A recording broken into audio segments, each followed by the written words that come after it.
আসসালামু আলাইকুম। আজ ২৬ এপ্রিল ২০২৬ খ্রিস্টাব্দ, ১৩ বৈশাখ ১৪৩৩ বঙ্গাব্দ, ৮ চিলকত ১৪৪৭ হিজরি, রবিবার। সংবাদ পাঠ করছি মনির হোসেন কামাল। প্রথমেই শুনবেন সংবাদ শিরোনাম। জাতীয় গ্রিডে যুক্ত হচ্ছে পারমাণবিক বিদ্যুৎ। বরগুনায় নতুন করে হামে আক্রান্ত ৯। পাথরঘাটায় ১,২৬০ লিটার জ্বালানি তেল জব্দ। ছেলের মৃত্যু শোকে মায়ের মৃত্যু। তালতলী বিদ্যুৎ কেন্দ্রের সামনে মানববন্ধন। রাজাপুরে ট্রলি উল্টে হেলপারের মৃত্যু। আমতলীতে হত্যা মামলার ৪ আসামি গ্রেপ্তার। বাগেরহাটে অটো চাপায় শিশু নিহত। মাইকিংয়ে রেকর্ড করা হয় লোকবেতারে। শুনলেন সংবাদ শিরোনাম, এবার বিস্তারিত। দীর্ঘ প্রতীক্ষার অবসান ঘটিয়ে আগামী ২৮ এপ্রিল থেকে পাবনার রূপপুর পারমাণবিক বিদ্যুৎ কেন্দ্রে শুরু হতে যাচ্ছে জ্বালানি লোডিং কার্যক্রম। এর মধ্য দিয়েই শুরু হবে পারমাণবিক বিদ্যুৎ উৎপাদনের প্রক্রিয়া। আর আগস্টের মাঝামাঝি সময়ে জাতীয় গ্রিডে যুক্ত হবে এ বিদ্যুৎ। তবে প্রথম ধাপে দেশের একমাত্র পারমাণবিক বিদ্যুৎ কেন্দ্র থেকে মিলবে ৩০০ মেগাওয়াট বিদ্যুৎ। বরগুনায় গত ২৪ ঘন্টায় নতুন করে হামে আক্রান্ত হয়েছে ৯ জন।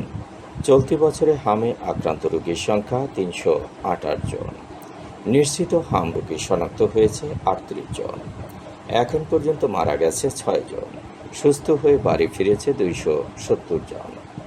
গত ২৪ ঘন্টায় বরগুনায় নতুন করে আর কেউ ডেঙ্গুতে আক্রান্ত হয়নি। চলতি বছরে এখন পর্যন্ত ডেঙ্গু আক্রান্ত রোগীর সংখ্যা ৭৮। হাসপাতালে ভর্তি আছেন ৪ জন। গত ২৪ ঘন্টায় ডায়রিয়ায় আক্রান্ত হয়েছে আরও ৭৪ জন। চলতি বছরে ডায়রিয়ায় আক্রান্ত রোগীর সংখ্যা ৩,৬৩৫ জন। সুস্থ হয়ে বাড়ি ফিরেছে ৩,৩৯৫ জন। পাথরঘাটায় ১,২৬০ লিটার জ্বালানি তেল জব্দ করেছে কোস্টগার্ড। মাছেরখাল বাজারে শনিবার রাত ৯টায় বিশেষ অভিযান পরিচালনা করা হয়। অভিযান চলাকালীন মাছেরখাল এলাকায় সাইফুলের দোকানে তল্লাশি করে অবৈধভাবে মজুতকৃত ১,৫৮,৯০০ টাকা মূল্যের ১,২৬০ লিটার জ্বালানি তেল, ডিজেল, পেট্রোল ও অকটেন জব্দ করা হয়। পরবর্তীতে পাথরঘাটা উপজেলা নির্বাহী কর্মকর্তা তাপস পাল মোবাইল কোর্ট পরিচালনা করে বৈধ কাগজপত্র ব্যতীত মজুত ও বিক্রয়ের দায়ে উক্ত দোকানের মালিককে ৫,০০০ টাকা জরিমানা করেন। জব্দকৃত জ্বালানি তেল সরকার নির্ধারিত মূল্যে বিক্রি করা হয়েছে। কিশোরগঞ্জের কাটিয়াদীতে ছেলে মারা যাওয়ার মাত্র ৪ ঘন্টার ব্যবধানে মায়ের মৃত্যু হয়েছে। সহস্রাম দৌলতদিয়া ইউনিয়ন পরিষদের সাবেক চেয়ারম্যান ও ইউনিয়ন আওয়ামী লীগের সাবেক সাধারণ সম্পাদক আলতাফ উদ্দিন শাহীন হৃদরোগে আক্রান্ত হয়ে শনিবার রাতে মারা যায়। ছেলের মৃত্যুর সংবাদ শুনে রোববার ভোর আনুমানিক ৬টার দিকে নিজ বাড়িতে শেষ নিঃশ্বাস ত্যাগ করেন তার মা জুবাইদা মনি। তালতলীতে পায়রা নদী তীরবর্তী তাপবিদ্যুৎ কেন্দ্রের সামনে জীবাশ্ম জ্বালানির ব্যবহার বন্ধ করে নবায়নযোগ্য জ্বালানিতে রূপান্তরের দাবিতে মানববন্ধন অনুষ্ঠিত হয়েছে। আজ সকাল 10টার দিকে আয়োজিত এ কর্মসূচিতে জেলে, পরিবেশ কর্মী, নারীসহ বিভিন্ন শ্রেণী পেশার মানুষ অংশ নেয়। তালতলী পায়রা নদী ইলিশ রক্ষা কমিটির আয়োজন এবং ওয়াটার কিপার বাংলাদেশ এর সহযোগিতায় মানববন্ধনে অংশগ্রহণকারীরা যুদ্ধ থামাও, পৃথিবী বাঁচাও, জীবাশ্ম জ্বালানি থেকে বেরিয়ে আসতে হবে, নবায়নযোগ্য জ্বালানি, টেকসই সমাধান সহ বিভিন্ন স্লোগান সম্মিলিত প্ল্যাকার্ড বহন করেন। মানববন্ধনে বক্তারা বলেন, জীবাশ্ম জ্বালানি নির্ভর বিদ্যুৎ উৎপাদন পরিবেশের জন্য ভয়াবহ হুমকি হয়ে উঠেছে। কয়লা ও তেলভিত্তিক বিদ্যুৎ কেন্দ্র থেকে নির্গত দূষণ বায়ু, পানি ও জীববৈচিত্র্যের উপর নেতিবাচক প্রভাব ফেলছে। এর ফলে উপকূলীয় অঞ্চলের মানুষ সবচেয়ে বেশি ক্ষতির মুখে পড়ছে। জলবায়ু পরিবর্তনের কারণে ঘূর্ণিঝড়, নদীভাঙন লবণাক্ততা বৃদ্ধি ও মাছের উৎপাদন কমে যাওয়ার মতো সমস্যা বাড়ছে। ঝালকাঠির রাজাপুরে ইটবোঝাই একটি ট্রলি উল্টে খাদে পড়ে তানভীর ইসলাম নামে ট্রলির হেলপার নিহত হয়েছে। আজ দুপুর 1টার দিকে রাজাপুর ভান্ডারিয়া মহাসড়কের গালুয়া বাজার সংলগ্ন এলাকায় এ দুর্ঘটনা ঘটে। নিহত তানভীর ইসলাম সদর উপজেলার দক্ষিণ পিপুলিতা এলাকার মৃত আব্দুল হকের ছেলে। ভান্ডারিয়ার উদ্দেশ্যে ছেড়ে যাওয়া একটি 3 চাকার ইটবোঝাই ট্রলির সামনের চাকা হঠাৎ বিস্ফোরিত হলে চালক নিয়ন্ত্রণ হারিয়ে ফেলে। এতে ট্রলিটি সড়কের পাশে খাদে পড়ে যায়। আমতলীতে হত্যা মামলার এজাহারভুক্ত 4 আসামিকে গ্রেপ্তার করেছে র্যাব। শনিবার রাতে নারায়ণগঞ্জের সিদ্দিরগঞ্জ ও ফতুল্লা এলাকায় অভিযান চালিয়ে তাদের আটক করা হয়।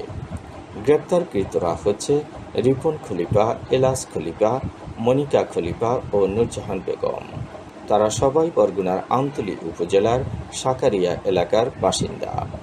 মামলার বিবরণে জানা গেছে, ভুক্তভোগী ও অভিযুক্তরা একই এলাকার প্রতিবেশী। 1000 টাকা ধার নেয়া ও বাকি 500 টাকা ফেরত না দেয়াকে কেন্দ্র করে তাদের মধ্যে দীর্ঘদিন ধরে বিরোধ চলছিল। এর জেরে একাধিকবার ঝগড়া বিবাদের ঘটনাও ঘটে। গত 21 এপ্রিল দুপুরে ভুক্তভোগী পক্ষের লোকজন গরু চড়াতে পাশের একটি জমিতে গেলে পুনরায় টাকা পয়সা নিয়ে বাকবিতণ্ডা শুরু হয়। এক পর্যায়ে অভিযুক্তরা দেশীয় অস্ত্র নিয়ে হামলা চালিয়ে প্রতিপক্ষকে এলোপাতাড়ি আঘাত করে গুরুতর জখম করে। 23 এপ্রিল রাতে গুরুতর আহত একজন মারা যায়। এ ঘটনায় আমতলী থানায় একটি হত্যা মামলা দায়ের করা হয়েছে। বাগেরহাটের মোল্লাহাটে অটোরিকশা চাপায় সাবিত লস্কর নামে 5 বছরের এক শিশু নিহত হয়েছে। আজ সকাল 9টার দিকে গাওলা ইউনিয়নের পাগলা বাজারে এ মর্মান্তিক দুর্ঘটনাটি ঘটেছে। নিহত সাবিত ওই এলাকার রাশেদ লস্করের ছেলে। খেলার সময় সাবিত রাস্তায় আসলে এ দুর্ঘটনা ঘটে। মাইকিংয়ে রেকর্ড করা হয় লোকবেতারে। সুমধুর ও সুস্পষ্ট কণ্ঠে মাইকিংয়ের জন্য লোকবেতারের বিকল্প নেই। লোকবেতারের সাউন্ডপ্রুফ স্টুডিওতে করা হচ্ছে গান ও নাটকের রেকর্ড। সেই সাথে লোকবেতারের নামমাত্র টাকায় প্রচার করা হচ্ছে বিজ্ঞাপন। 15 সেকেন্ডের বিজ্ঞাপন প্রচারিত হচ্ছে মাত্র 500 টাকায়। 30 সেকেন্ডের বিজ্ঞাপন 1000 টাকা, 45 সেকেন্ডের বিজ্ঞাপন 1500 টাকা আর 1 মিনিটের বিজ্ঞাপন প্রচার করা হয় মাত্র 2000 টাকায়। নির্ধারিত টাকার বিনিময়ে প্রতিদিন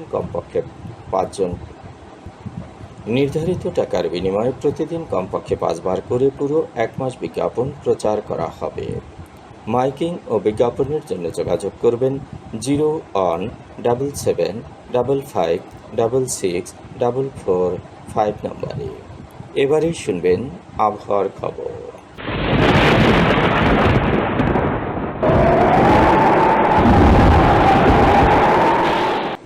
উপমহাদেশীয় উচ্চচাপ বলয়ের বর্ধিতাংশ পশ্চিমবঙ্গ এবং তৎসংলগ্ন এলাকায় অবস্থান করছে। মৌসুমের স্বাভাবিক লঘুচাপ দক্ষিণ বঙ্গোপসাগরে অবস্থান করছে। এর একটি বর্ধিতাংশ উত্তর পূর্ব বঙ্গোপসাগর পর্যন্ত বিস্তৃত। রাত এবং দিনের তাপমাত্রা একরকমই থাকতে পারে। দেশের বিভিন্ন স্থানে বজ্রসহ বৃষ্টি হতে পারে। আজ দেশের সর্বোচ্চ তাপমাত্রা ছিল রাজশাহীতে 38.4 ডিগ্রি সেলসিয়াস এবং সর্বনিম্ন তাপমাত্রা ছিল শ্রীমঙ্গলে 23 ডিগ্রি সেলসিয়াস। বরগুনার সর্বোচ্চ তাপমাত্রা 35.1 ডিগ্রি সেলসিয়াস, সর্বনিম্ন 26.4 ডিগ্রি সেলসিয়াস। আগামীকাল সূর্যোদয় হবে ভোর 5:28। সংবাদ শেষ করার আগে শিরোনামগুলো আবার পড়ছি। জাতীয় গ্রিডে যুক্ত হচ্ছে পারমাণবিক বিদ্যুৎ। বরগুনায় নতুন করে হামে আক্রান্ত 9। পাথরঘাটায় 1260 লিটার জ্বালানি তেল জব্দ। ছেলের মৃত্যু শোকে মায়ের মৃত্যু। তালতলী বিদ্যুৎ কেন্দ্রের সামনে মানববন্ধন। রাজাপুরে ট্রলি উল্টে হেলপারের মৃত্যু। আমতলীতে হত্যা মামলার 4 আসামি গ্রেপ্তার। বাগেরহাটে অটো চাপায় শিশু নিহত। মাইকিংয়ে রেকর্ড করা হয় লোকবেতারে। সংবাদ শেষ করার আগে জানিয়ে দিচ্ছি লোকবেতারের সংবাদ জানানোর মোবাইল নম্বর। আপনার এলাকার গুরুত্বপূর্ণ সংবাদ জানাতে ফোন করুন 017755664445 নম্বরে।